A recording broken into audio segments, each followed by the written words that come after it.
Bienvenidos a Historiar. Este podcast fue creado y producido por la ASAI, Asociación Argentina de Investigadores de Historia. Un podcast sobre historia argentina, latinoamericana y mundial. Acompáñanos en este recorrido por el pasado para pensarnos en el presente.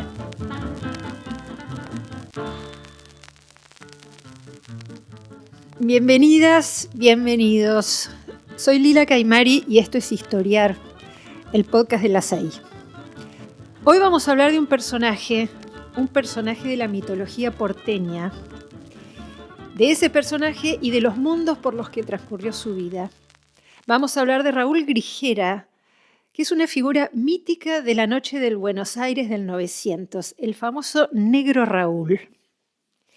Vamos a hablar de su familia afroporteña, de esa familia en esa comunidad, de la cultura nocturna posterior en la que floreció el personaje del Negro Raúl.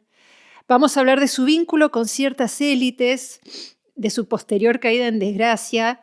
Vamos a hablar también de los relatos que han fijado la figura del Negro Raúl en una especie de reiteración perpetua de escenas, ¿no? Que vuelve y vuelve en la memoria, en la cultura popular y que se ha cristalizado allí. Vamos a hacer todo esto en charla con Paulina Alberto. Paulina es historiadora argentina, radicada en Estados Unidos desde hace muchos años ya. Paulina es profesora de estudios africanos y afroamericanos en la Universidad de Harvard, en Massachusetts.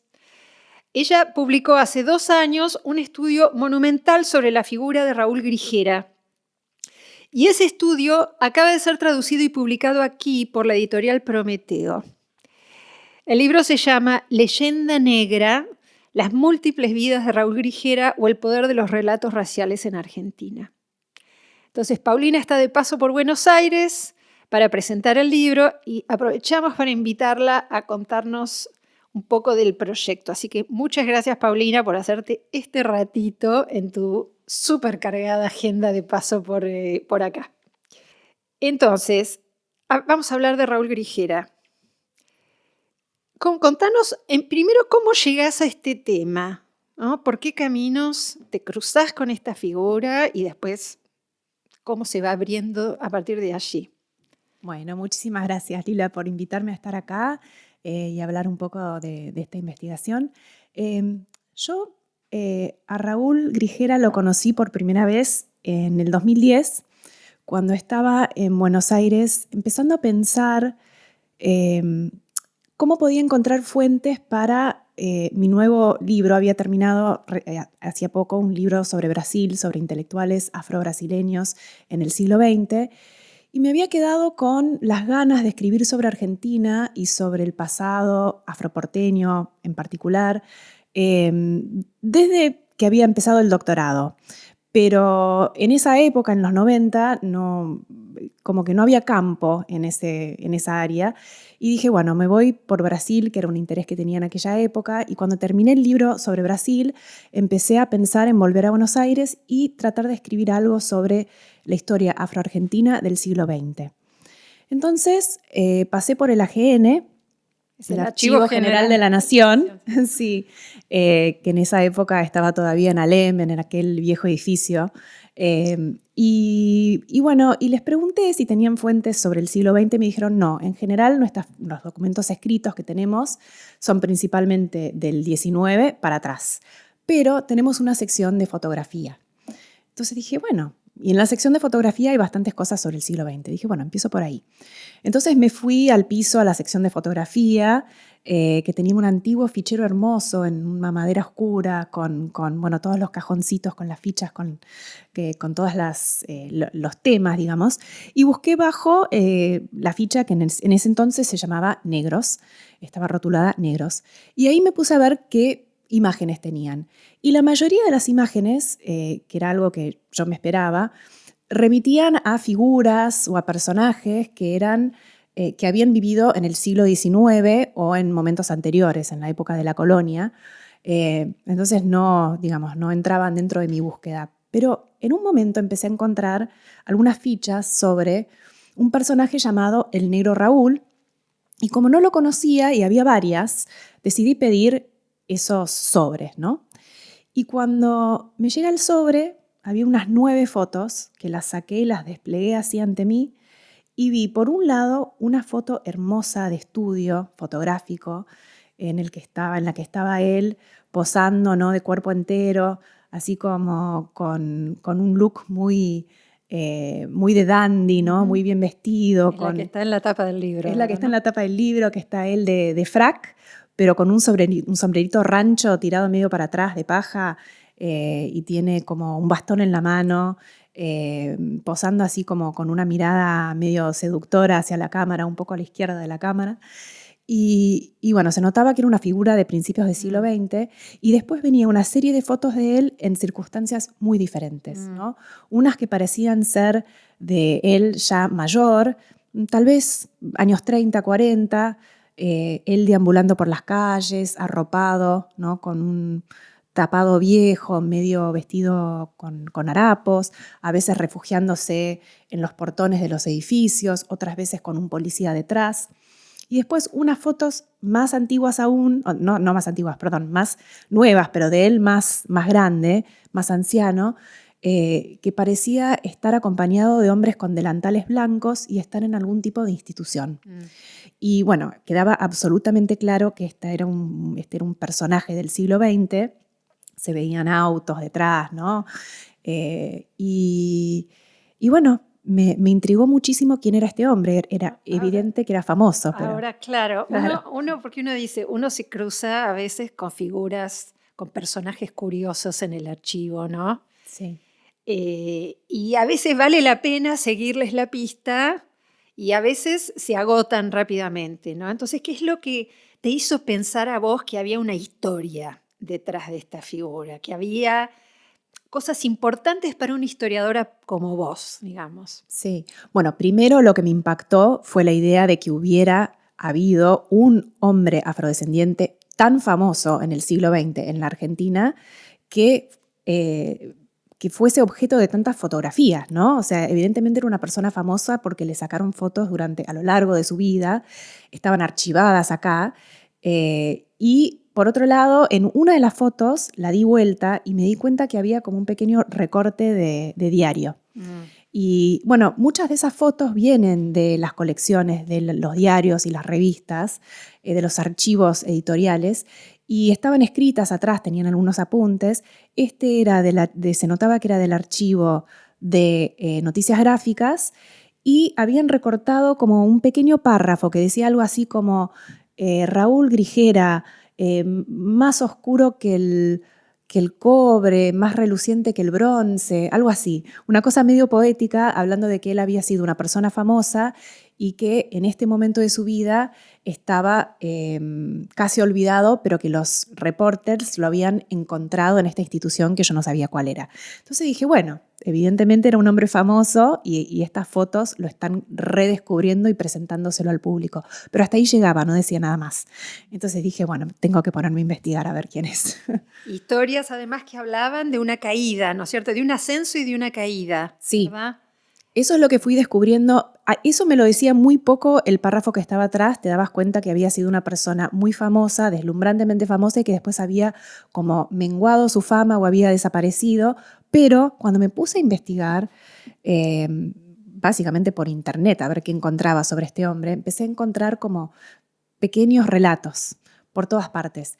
No solo en internet, en algunos blogs, pero cuando empecé a buscar en todas las fuentes digitalizadas que hay ahora, este es un libro que existe gracias a este mundo moderno en el que vivimos, en que todos los libros están digitalizados por Google y por las universidades norteamericanas principalmente, empecé a encontrar relatos publicados principalmente en los años 30, 40 y 50 y algunos en los 60 y 70, que empezaban a dar como una biografía muy escueta de este hombre, ¿no? Que nos decía un poco justamente esto que decías vos, sobre una especie de auge de su fama. Durante, sí, pero muy breve, ¿no? Y después una especie de inevitable decadencia en su vida. Bien, hay como una parábola. Bien. Sí. Entonces, empezás a seguir esta pista, a tirar de este ovillo, y ahí empiezan a aparecer los mundos, diríamos, los mundos de Raúl Grijera, ¿no? Empecemos, si querés, vayamos entonces recorriendo esta vida, contrariamente a lo que sugerían muchos de estos relatos que vos vas encontrando, Raúl, vos decís, proviene de una familia con una raigambre profunda en la ciudad, ¿no? Los orígenes familiares de Raúl son orígenes de varias generaciones, y hay una inserción en la historia de una comunidad, de una comunidad, digamos, con muchos vínculos, ¿no? ¿Qué encontraste en relación a esto? Porque algo que llamaba la atención inicialmente, si entendí bien, era que las fuentes daban como una especie de impresión de soledad de este personaje, ¿no? Y luego vos vas en realidad descubriendo capas geológicas de toda una comunidad que lo había precedido, ¿verdad? Sí, exactamente. Estos relatos en realidad lo que hacen es mostrarlo como una anomalía, ¿no? Él es el último afroargentino, él es una especie de vástago, ¿no? De una comunidad que había existido en el pasado, pero que en el siglo XX se supone que habría desaparecido, y él es como un resto inexplicable de esta comunidad cuando lo conectan con esa presencia, porque muchas veces se niega esta presencia afrodescendiente en la Argentina. Entonces él quedaba como casi un personaje exótico, ¿no? Que cuando se contaban sus historias se decía en la parte, digamos, de sus orígenes, que los orígenes eran insondables, eran inexplicables, que nadie sabía de dónde había salido, que era imposible saber su edad, dónde había nacido, quiénes eran sus padres. Había como una especie de exotización. De exotización y de borradura completa de su genealogía, como si fuera imposible pensar que una persona negra tuviese una ancestralidad en territorio argentino, ¿no? Entonces, justamente por eso me llamó también la atención su historia, porque una de las dificultades, digamos, de contar la historia afroargentina son las fuentes.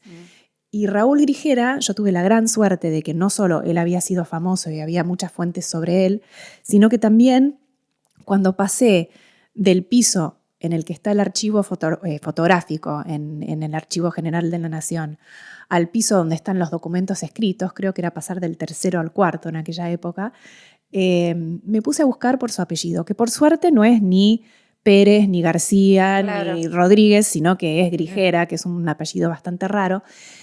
Y me puse a buscar en varios tipos de fuentes, pero uno de los primeros que encontré fue en los testamentos, en las sucesiones, ¿no? de varias familias que iban dejando, ¿no? sus propiedades, iban pasando las propiedades a las próximas generaciones, y ahí encontré... ¿Qué aparece ahí? Ahí aparece la sucesión de sus abuelos, Domingo Grijera y Cayetana Barnes de Grijera. Y me llevó un tiempo identificarlos a ellos como los abuelos. Tuve que hacer un poco de búsqueda genealógica en estas fuentes que tienen los mormones, Family Search, pero una vez que pude establecer, gracias a los registros parroquiales, ¿no?, su genealogía, me di cuenta que eran los abuelos de Raúl. Y eso me ayudó a reconstruir un poco la generación de los padres de Raúl y luego de los abuelos, y eventualmente también de los bisabuelos y los tatarabuelos. Bien. ¿Y qué clase de familia era esta? ¿Cómo la describirías a grandes rasgos? Esta era una familia que, bueno, es una familia que llegó a la Argentina esclavizada, eran cautivos africanos. El bisabuelo de Raúl del lado paterno era un hombre, si no me equivoco, en cómo interpreté las fuentes, era una persona que había sido traída de la costa Mina de África, del oeste de África, probablemente por Salvador de Bahía y después por el tráfico, ya sea por tierra o por mar, hasta el Río de la Plata, Montevideo o Buenos Aires, en el auge, en el pico del tráfico transatlántico, cuando el Río de la Plata era uno de los puertos más importantes, y que fue esclavizado por la familia Grijera, del famoso Tomás Grijera, el agricultor que se estableció en Lomas de Zamora, por su padre, ¿no?, Bernardo Grijera. Y por lo que por lo que creo haber reconstruido correctamente, este hombre, que se llamó Antonio Grijera, se liberó de la esclavitud de alguna forma, no sabemos cómo, probablemente poco después de la muerte de su esclavizador, y se vino a la ciudad de Buenos Aires y creo que fue quien fundó un candombe muy famoso, el candombe de Grijera, que era uno de los grandes candombes más conocidos de principios del siglo XIX. Es más, se dice que era el preferido de Juan Manuel de Rosas y de su hija Manuelita. Y luego ahí empezó como una particularidad, digamos, de la historia de la familia Grijera, que es que muchos de los hombres eran músicos. Era una familia que se destacó por sus habilidades musicales. Entonces luego el hijo de Antonio, que vendría a ser el abuelo de Raúl, digamos, Domingo Grijera, creemos que regenteó el candombe de Grijera durante mediados del siglo XIX y fue innovando también el candombe, que no tuviera solo percusión y tambores y maracas y instrumentos de ese tipo más rítmicos, sino que él como pianista también le introdujo el detalle del piano. Y ahí ya vamos viendo el candombe con piano. El candombe con piano. Parece que el candombe de Grijera era famoso por ser un candombe con piano. Y luego, para la generación del padre de Raúl, que nació a mediados del siglo XIX, el padre de Raúl también tuvo la suerte de estudiar en un conservatorio musical muy prestigioso, la Escuela de Música de la provincia de Buenos Aires. Tomó clases de música clásica con algunos de los mejores maestros de la época. Tuvo oportunidades de tocar en el Colón. Y era un pianista, un compositor de música clásica y también el organista de la Iglesia de la Concepción. Entonces el padre de Raúl, yo diría que la familia de Raúl era una familia que para esa tercera generación de estar en Argentina pasaron de ser una persona, de una familia que empezó con un antepasado esclavizado, a ser una familia que terminó teniendo una buena educación, un buen oficio, ¿no? Como músico, un buen trabajo. Estanislao se casó con... Estanislao, el padre de Raúl, ¿no? El padre de Raúl había heredado de su madre, Cayetana, una casa en Montserrat, entonces era propietario de una casa en la calle México. Y bueno, era un hombre muy culto, muy refinado. Sí, vos decís varias veces que él hace esfuerzos denodados por desplegar ciertas estrategias de integración, sí, ¿no es cierto?, a la sociedad porteña, que es una sociedad que, como sabemos, está cambiando aceleradamente, ¿no es cierto?, en las últimas décadas del siglo Exactamente. XIX.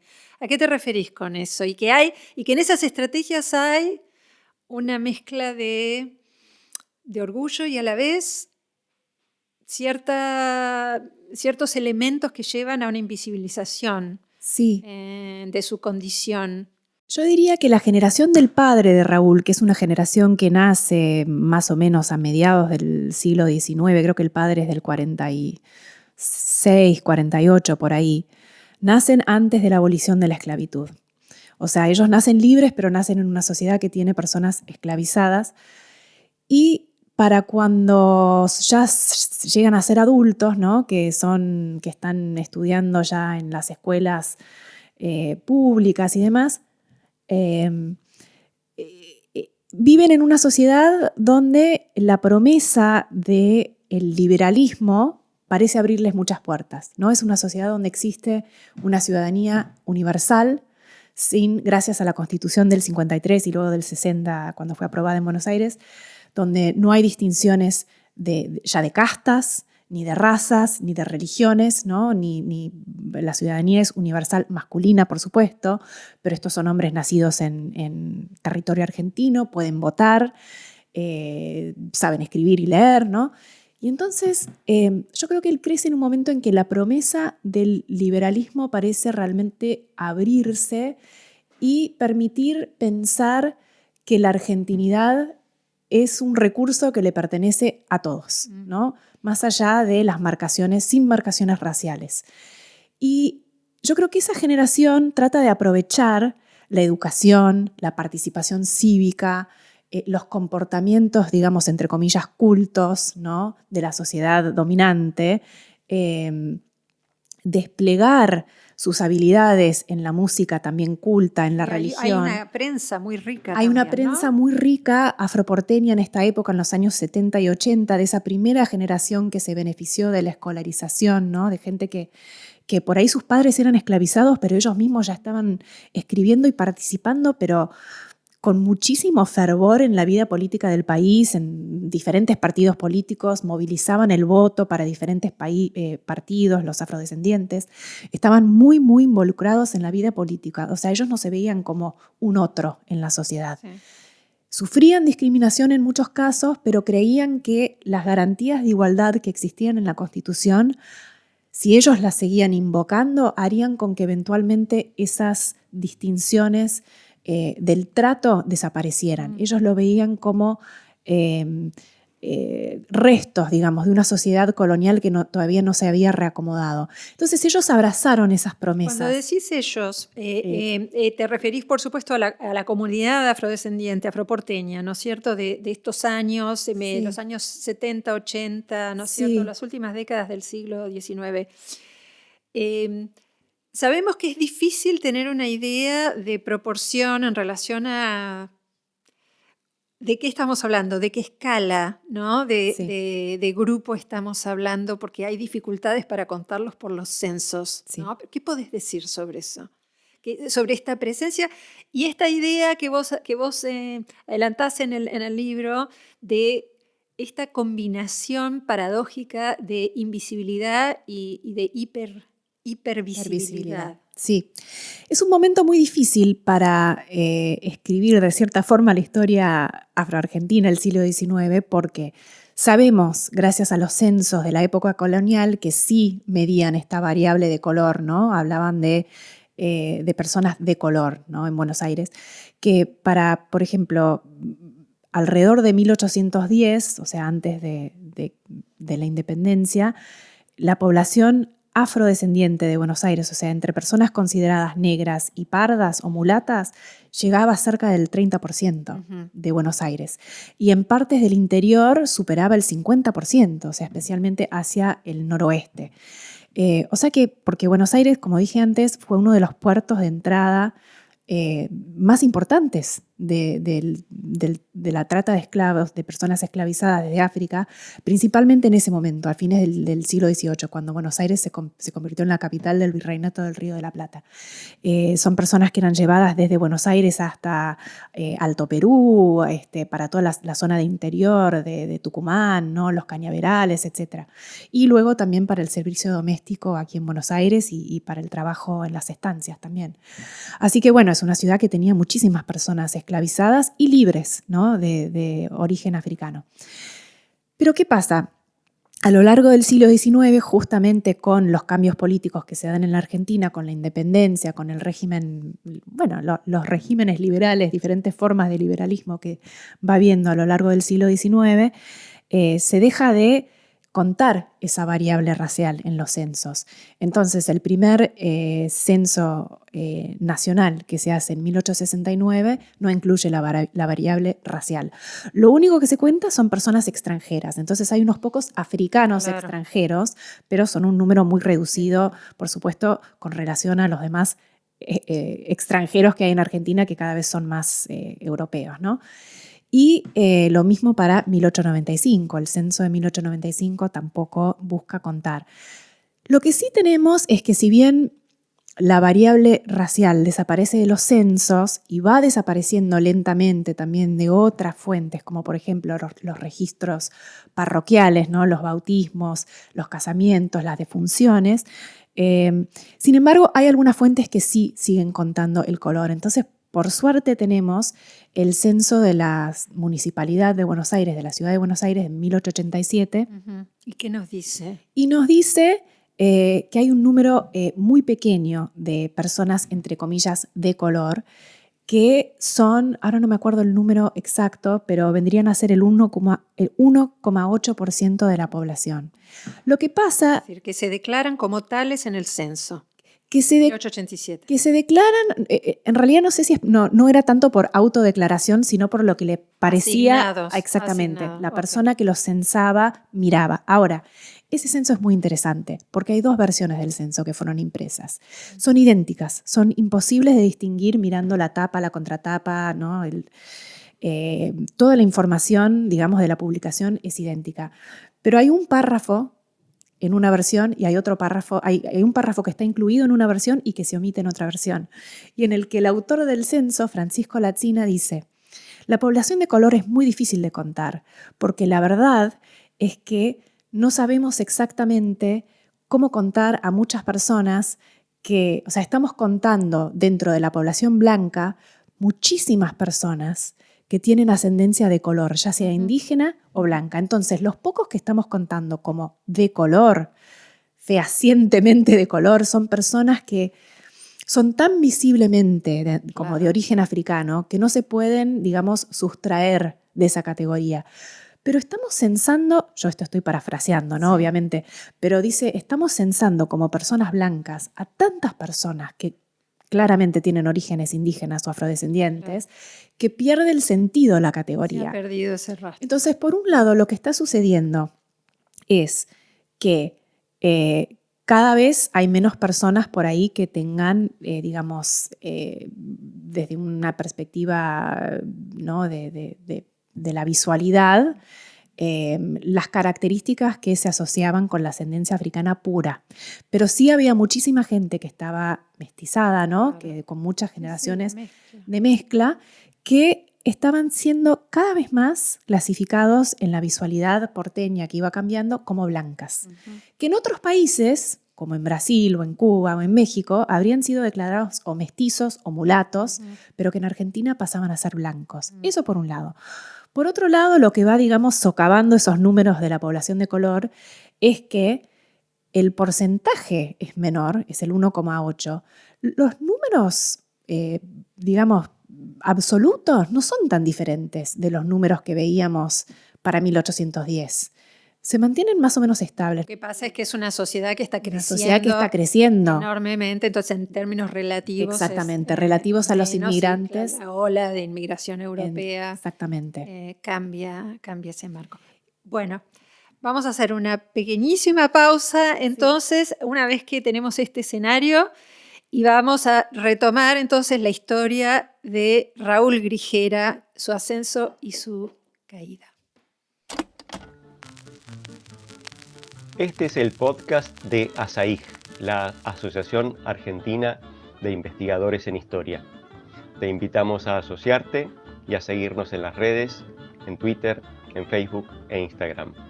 Toda la información sobre la asociación la puedes encontrar en nuestra página asaig.org.ar.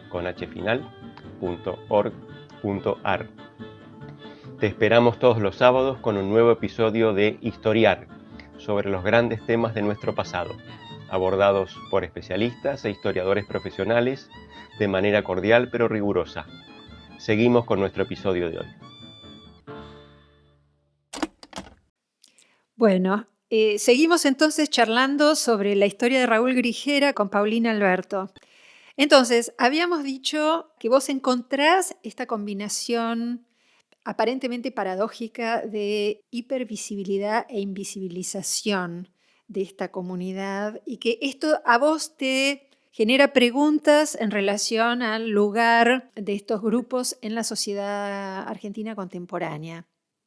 Bueno, porque justamente una de las razones por las cuales quise escribir este libro y quise enfocarme en el siglo XX es que en la Argentina existe un mito, una creencia muy ampliamente difundida, que los afroargentinos desaparecieron en el siglo XX, ¿no? Que si bien estaban presentes cuando se reconoce, digamos, que hubo muchas personas afrodescendientes en el periodo colonial, incluso en el siglo XIX, que como comenté eran muy visibles, ¿no? Una parte muy importante de la sociedad argentina, tenían sus asociaciones, sus barrios, sus periódicos y demás, estaban muy presentes en la cultura popular. Se supone que para el siglo XX habrían desaparecido, ¿no? Justamente después de la gran oleada inmigratoria, ¿no? Y bueno, como en todos los mitos hay una cierta verdad en eso, que es verdad que, como hablábamos, pasan a ser una proporción menor de la sociedad, tanto por los números relativos como por estos procesos de reconfiguración de las categorías raciales en la Argentina, en que la blanquitud se vuelve como una especie de amplia bolsa clasificatoria que va englobando a la gran parte de la sociedad. Y también quería volver rápidamente sobre la generación del padre, gracias justamente a los esfuerzos de la generación del padre de Raúl, de gente como Estanislao, que busca integrarse a la sociedad argentina, no argentinizarse, digamos. Quieren desmarcarse como personas ajenas a la sociedad argentina, no quieren ser foráneos o parte de una barbarie africana como se los tachaba en aquella época, sino que quieren mostrar que son plenamente argentinos y tienen tanto éxito hasta cierto punto en esa empresa, digamos, que logran desmarcarse de cierta forma. Si uno lee los diarios de la prensa afroporteña de esa época, no son diarios que digan algo sobre la identidad afro en sus títulos, en sus titulares. Sí está presente la cuestión del racismo, pero es una cosa que hay que leer con cuidado y a contrapelo para entenderla, ¿no? Ellos se identifican como argentinos y como mucho con solidaridades de clase, ¿no? Se ven como parte de la clase obrera. Claro. Entonces, esta desaparición que sabemos gracias a los trabajos de historiadores como George Reed Andrews, que escribió un libro muy importante en 1980 sobre los afroargentinos, que va desmintiendo estos mitos de la desaparición y va mostrando que más que una desaparición es una invisibilización, ¿no? Justamente por estos procesos de desmarcación en los censos, en los comportamientos públicos, en las formas de autoadscribirse las identidades también. Bueno, es una invisibilización y no una desaparición, pero yo quería saber cómo contamos la historia de la permanencia de personas afroargentinas a lo largo del siglo XX, si es que no desaparecieron, pero simplemente fueron pensándose de forma diferente, ¿no? Y Raúl Grijera me da justamente esa oportunidad, porque como nació en 1876, él hace, digamos, como el puente o la transición entre ese siglo XIX de alta visibilidad de la población afro a la supuesta invisibilidad en el XX. Ahora, Raúl no era una persona invisible. Sí, era una persona... todo lo contrario. Claro, todo lo contrario, era una celebridad negra en el Buenos Aires del Centenario. Exactamente. ¿No? Una cosa extraordinaria como fenómeno. Sí. ¿No? ¿Cómo se convierte Raúl Grijera en una celebridad nocturna porteña? Raúl Grijera ha salido de este mundo que vos acabas de describir, ¿no es cierto? Sí. ¿Cómo Salido, se explica? bueno, un poco... A veces parece como un contraste, ¿no? Con la vida del padre, porque el padre así muy respetuoso, muy tratando de, digamos, seguir las normas cultas y de comportamiento apropiado. Sí, estrategias para transformar a su familia en una familia decente, respetable, integrada, etc. Exactamente. Y Raúl, primero pasa por el reformatorio de Marcos Paz, porque el padre ya no sabe cómo controlar al hijo, que lo termina internando allí por, entre comillas, desobediente, callejero y juntarse con malas compañías. Ahí hay un dato, ¿no? Ahí hay un dato. Se ve que el padre no podía controlarlo al hijo y se aprovechó de un artículo del Código Civil que permitía, ¿no?, la corrección paterna hasta un mes, pero el padre lo dejó en Marcos Paz más de un año e incluso mintió sobre la edad de Raúl para poder internarlo allí cuando ya era mayor de edad. Es terrible. Es terrible y lo tuvo ahí. Bueno, Raúl volvió del reformatorio, me parece que peor. No le hizo mella. No le hizo muy bien. Volvió, tuvo problemas con la policía, por peleas con cuchillo, por juegos clandestinos, por varias cosas.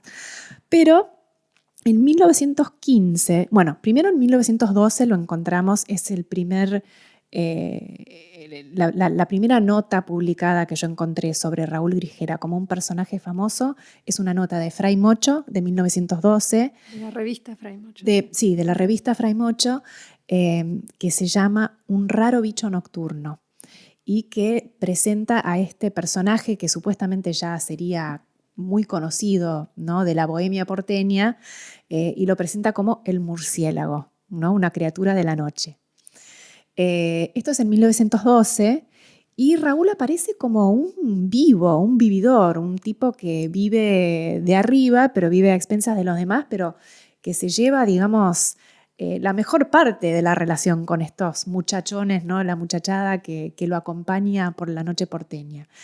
La muchachada de niños ricos, ¿no? Bueno, ¿Hay algo de, digamos, una insistencia en esta asociación con jóvenes de las élites? sí, esa insistencia viene un poco después en los relatos. Yo en los relatos, los primeros relatos de la fama de Raúl en la década de 1910, no veo tanto la conexión todavía con los niños bien. Los relatos posteriores están tan empecinados en mostrar la fama de Raúl como algo espurio, ¿no?, algo, digamos, artificial, algo que él no se ganó por sí mismo, que lo ven como una especie de accesorio a él, de los niños bien, ¿no? Estos niños malcriados de la élite que lo tenían como un juguete cruento, ¿no?, entre comillas, un títere roto.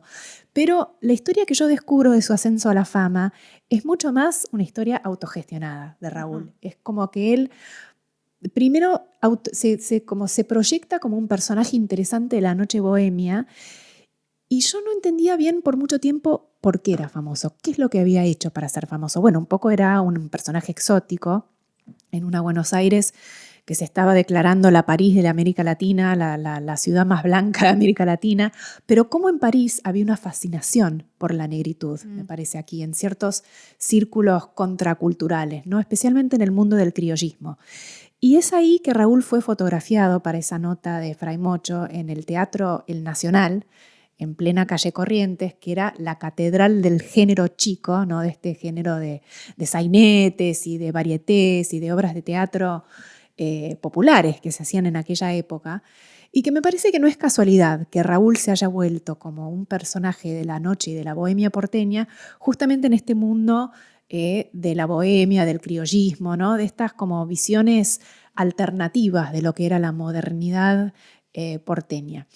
Y se hace famoso en 1915 por estar asociado, y esto lo sabemos gracias al diario Crítica, las páginas también de teatro, que en el Teatro Nacional, en el mismo teatro donde lo fotografiaron en 1912 en la revista Fray Mocho, Raúl está involucrado en organizar una serie de bailes de candombe, ¿no?, que se dice que son bailes de candombe en Crítica, que lo ven justamente con un ojo muy crítico y lo denostan, ¿no?, por ser bailes de negros o bailes de la comunidad de color, que yo al principio pensé que era una forma simplemente como de denostar al público que concurría a esos bailes, ¿no? Pero resulta que eran realmente bailes de la comunidad afroporteña y que estaban organizados por Raúl. Y por esto digo, por un lado, Raúl parece marcar un quiebre con la generación del padre, pero por otro lado también es una continuidad. La vuelta del candombe. ¿No? Es la vuelta del candombe. De Exactamente, el candombe que por 3 generaciones entre el bisabuelo, el abuelo y el padre de Raúl se mantuvo con modificaciones importantes. Bueno, esta fue la última modificación del candombe de Grigera, que fue que Raúl la llevó al corazón de la ciudad en plena calle Corrientes, ¿no?, en 1915, cuando se creía ya en la época, y aún hoy se dice, que el candombe habría desaparecido. Pero que no necesariamente era solo candombe, sino que tal vez ya era una forma del primitivo tango también. Porque si uno mira las propagandas, digamos, los avisos en La Nación sobre estos bailes que tenían lugar durante Carnaval, en el Teatro Nacional, se decía que eran bailes simplemente de tango. Mira, ahora, este personaje, ¿no?, que aparece y después sigue apareciendo muchas veces, ¿no? Está asociado al mundo de la noche, está asociado a cierto tipo de espectáculos, está asociado a ciertos saberes de la noche, uno podría decir un vaqueano de la noche porteña, Sí. Fue también Raúl Grigera, está asociado a cierto tipo de vestimenta también, ¿no? Este personaje. Sí, totalmente. Es un vaquiano, esta vez un dandy en el sentido no solo de vestirse bien y elegantemente, sino con un cierto estilo audaz, ¿no? Con un cierto atrevimiento, con un look muy particular, como mezclaba un poco la alta moda con algunos toques populares, tenía una forma como de posar que me parece que transmitía también un poco de sus saberes de bailarín, ¿no? De candombe. En esta foto que digo que está en la tapa del libro, que se sacó en una foto de estudio, tiene como un quiebre en la cadera, ¿no? Que es como, yo pienso en el tango, me parece que es el choclo, que dice que tiene canyengue en la cadera, ¿no?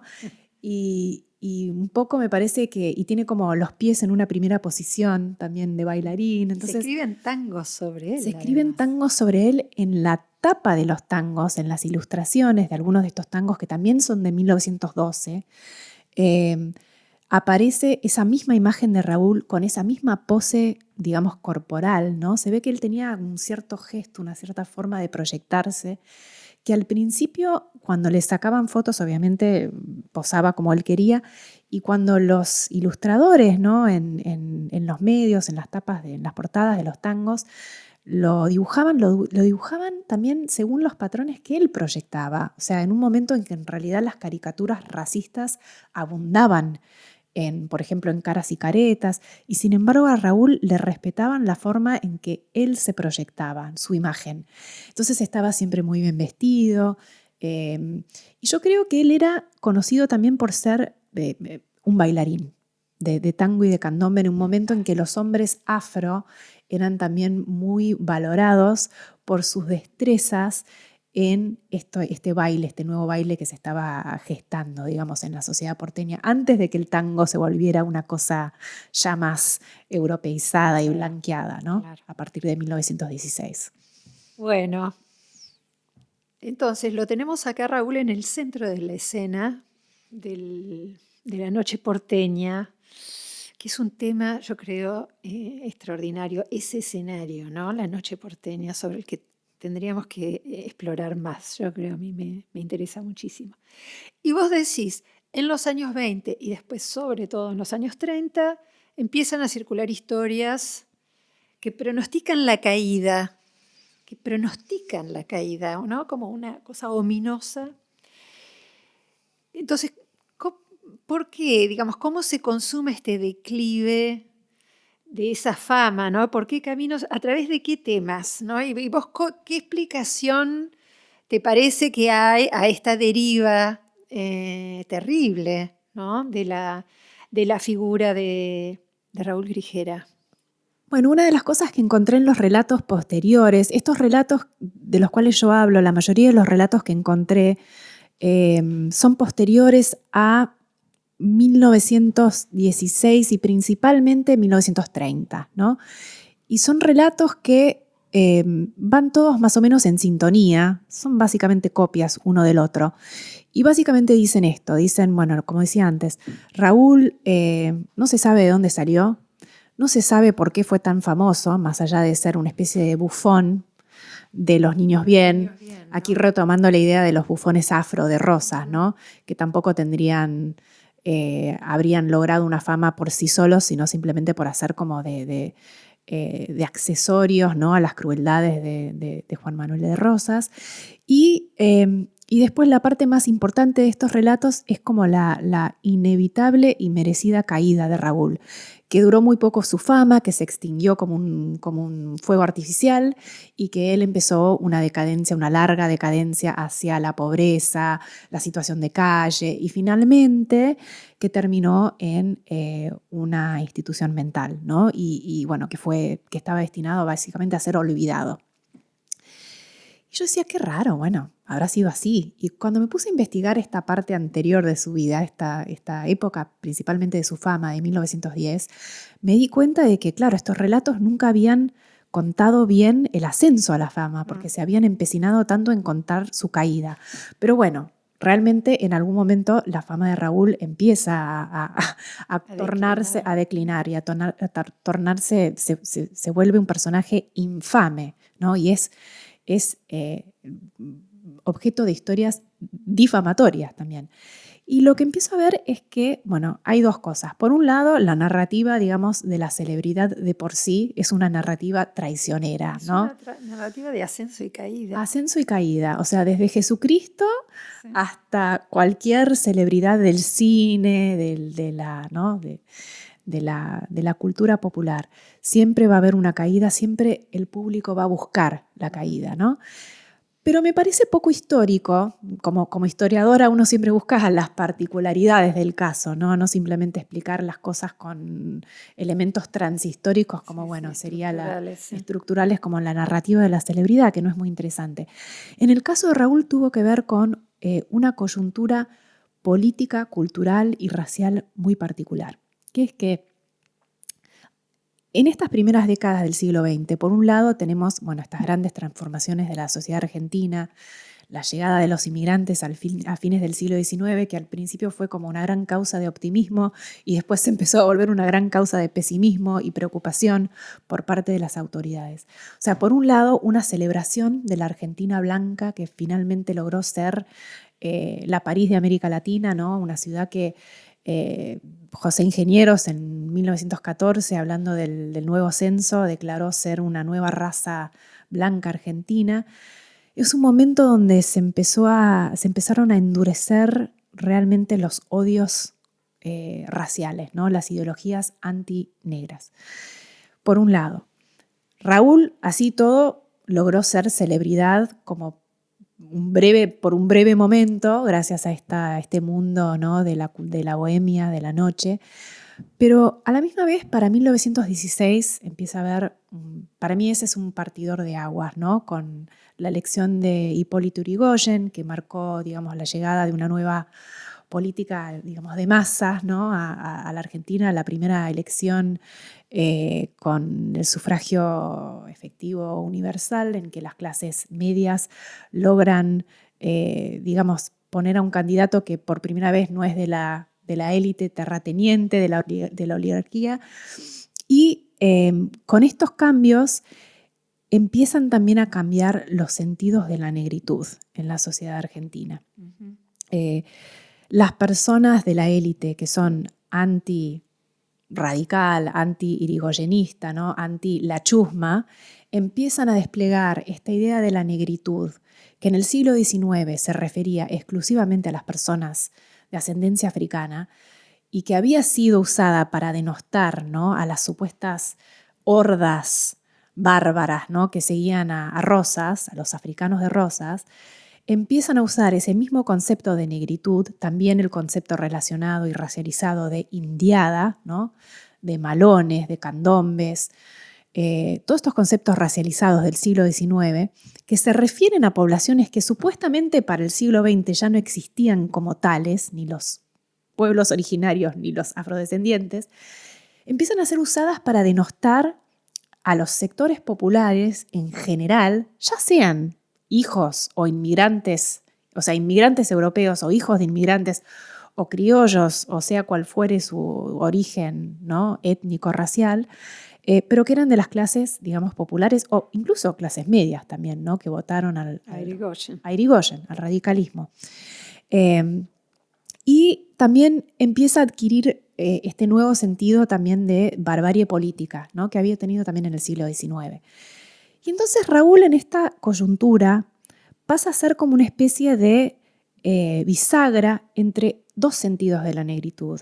Una antigua negritud ancestral, que es la negritud de la afrodescendencia, lo que Lea Heller, la historiadora y antropóloga, llama negritud racial, y una nueva negritud que se empieza a conformar como una negritud de formas de ser, ¿no? comportamental, que tiene que ver con la vulgaridad, lo grotesco, lo político, que ella llama negritud popular. Y Raúl en este momento se vuelve el protagonista de lo que se considera la primera tira gráfica, el primer cómic, la primera historieta argentina, que es de Arturo Lanteri, que se llama Las aventuras del negro Raúl y que sale en la revista El Hogar en 1916. Y empieza justo antes de la elección de Irigoyen y termina después de que Irigoyen toma el poder. O sea, todo a lo largo de 1916. Y es el primer lugar donde yo empiezo a ver que Raúl es retratado no como un personaje simpático de la noche porteña, si bien tiene todavía algunas de esas dimensiones en la caricatura, pero más que nada es un patético bufón, ¿no? Una persona que la lleva siempre de perder, que está siempre siendo, violentado por toda la sociedad porteña, desde niños hasta policías, hasta señoras que le pegan, que le tiran naranjas por la cabeza. Y bueno, que es un ser patético y que está siempre siendo expulsado de la comunidad. Y es un giro tan drástico en la forma de representar a Raúl que yo me preguntaba si realmente habría pasado algo en su vida real, ¿no? que justificara este cambio. Pero los pocos datos que tengo sobre la vida, digamos, no del negro Raúl el personaje, sino de Raúl Grijera el hombre, no apoyan este cambio tan drástico en los relatos sobre él. Y entonces lo que voy concluyendo es que realmente esta historieta y estos sentidos cambiantes de la negritud que responden a situaciones políticas, culturales y sociales en la Argentina, realmente empiezan como un nuevo derrotero para el personaje público, este personaje del negro Raúl, que no corresponde con la vida de Raúl, pero que eventualmente va llevando la vida de Raúl hacia estos desenlaces escabrosos que los narradores de su vida van imaginándose para él y que después se van repitiendo en los relatos posteriores sin ninguna referencia a la vida real, y muchos de esos cuentos tienen su origen en la historieta de Lanteri. Mira. ¿Se entiende? Sí. Sí, es decir, referidos a las representaciones de Raúl, sí, más que a la vida, más que a la vida. O sea, cuentan ellos más que al Raúl real. Y vos decís además, hay sucesivas versiones incluso de la muerte de Raúl años antes de que esto ocurra, ¿no? Se habla de la muerte, se rumorea la muerte de Raúl Grijera, incluso 2 décadas antes de que esta muerte efectivamente ocurra. En todo caso, es una historia en la cual hay finalmente un repliegue efectivo y vos decías al principio, fotografías en las cuales lo vemos a él ya entrado en años y rodeado de médicos, ¿no? O por lo menos de señores con guardapolvo que lo estudian y que hablan de una institucionalización. Entonces, bueno, él termina, sabemos, su vida institucionalizado y con diagnósticos de problemas mentales, ¿verdad? Sí. Esta parábola, esta historia, esta gran historia que vos has reconstruido, pasaste años, ¿no? Haciendo esta gran investigación sobre esta vida, sobre los mundos de Raúl Grijera. Descubriste muchas cosas, ¿no? En este camino. Ahora, con un poco de perspectiva, terminaste el libro, ahora acaba de salir esta traducción, acá la historia, tu gran historia, Raúl Grijera, ya está entre los lectores argentinos. ¿Cómo ves vos el sentido más amplio de esta gran empresa que te llevó tanto tiempo, esta investigación? ¿En qué conversaciones te interesa que esto intervenga? ¿Cómo te parece que esto se puede quizás comparar con la historiografía mucho más robusta, ¿no? Sobre afrodescendientes que hay en Brasil, que hay en Cuba, que hay ni hablar en Estados Unidos? Bueno, la primera intervención que me gustaría hacer con el libro, que fue la intención con la que, digamos, empecé la investigación, fue mostrar qué significaba ser afroargentino en el siglo XX, ¿no? Y contar una historia que no tuviera este siglo XX faltante, este hueco, en el que, bueno, sabíamos que hasta el siglo XIX había afrodescendientes, hoy en día sabemos que existen, por supuesto, porque tenemos movimientos muy dinámicos, ¿no? Todo un contexto político, ¿no? Que ha cambiado. Exactamente, movimientos afroargentinos, especialmente desde, ¿no?, la redemocratización en los años 80 y que fueron surgiendo cada vez más, pero no había forma de contar esa historia continua, ¿no?, de varios siglos de presencia afroargentina, porque si bien sabíamos que los afroargentinos no habían desaparecido y también habían sido invisibilizados, no habíamos encontrado todavía la forma como historiadores de contar una historia de presencia continua. Y Raúl me dio esa posibilidad, gracias a su vida tan visible, a su hipervisibilidad, ¿no? Que ayudaba a reponer una historia de presencia ante estas historias de borradura completa. Y que a su vez me permitió, gracias a estas fuentes que mencioné, ir hacia atrás en el tiempo, porque, digamos, su vida hace como de bisagra en el libro, ¿no? Él nace en 1886 y muere en 1955, pero el libro se remonta a principios del siglo XIX y llega al presente. Entonces trato como de contar una historia más amplia de presencia afro. Eso por un lado, ¿no? Esto es como para ya, digamos, terminar con estos mitos de la desaparición afro en Argentina y también empezar a pensar cómo contar nuevas historias, ¿no? Por un lado. Por otro lado, otra cosa que quería hacer con este libro era mostrar que contar la historia afro en Argentina no es hacer una historia nicho, no es hacer una historia, digamos, de un grupito muy pequeño o que interesa solo a especialistas, sino mostrar cómo el tema de la raza, de la racialización, de los odios que se producen hacia sectores que son marcados como diferentes, como otros, que son exotizados o, digamos, purgados de la sociedad, son odios que en la sociedad argentina se van conjugando a lo largo del siglo XX, ¿no? Como que el odio antinegro, ¿no? Las ideologías antinegras contra ciertas corporalidades y luego ciertas formas de ser, es como un cáncer en la sociedad argentina que se va expandiendo y luego se va usando esa misma negritud contra personas que ahora serán definidas por su clase, en otros momentos por sus creencias políticas, ¿no? Y que me parece que hay que pensarlo como una problemática mayor en la historia argentina, que no se limita solo no es algo que afecta solo a las personas que fueron racializadas, sino que se puede pensar también como algo que afecta a personas con, no sé, creencias políticas diferentes, con sexualidades diferentes, con expresiones de género diferentes, ¿no? Entonces quería pensarlo desde esa forma, que la historia de los afroargentinos en ese sentido es una historia de todos y todas los argentinos y que nos pertenece y que tenemos que pensar también, porque es una historia que, si estamos pensando en la racialización que experimentaron en carne propia los afroargentinos, también hay una historia de racialización de las personas que se consideran blancas en Argentina, que también son la gran mayoría, ¿no? Y eso también hay que explorar cómo funciona. Está por contarse, ¿no? También cómo se construye esta idea de una blanquitud amplia y envolvente en la Argentina. Así que bueno, eso por otro lado. A otro nivel, lo que me interesaba, y esto creo que es algo que se puede aplicar a cualquier sociedad que tiene historias, digamos, de post-abolición o historias de esclavitud, es esta idea que trabajo en el libro de los relatos raciales, ¿no? Que las ideologías raciales muchas veces las pensamos como algo que construyen los grandes pensadores, los políticos, los científicos, los médicos, ¿no?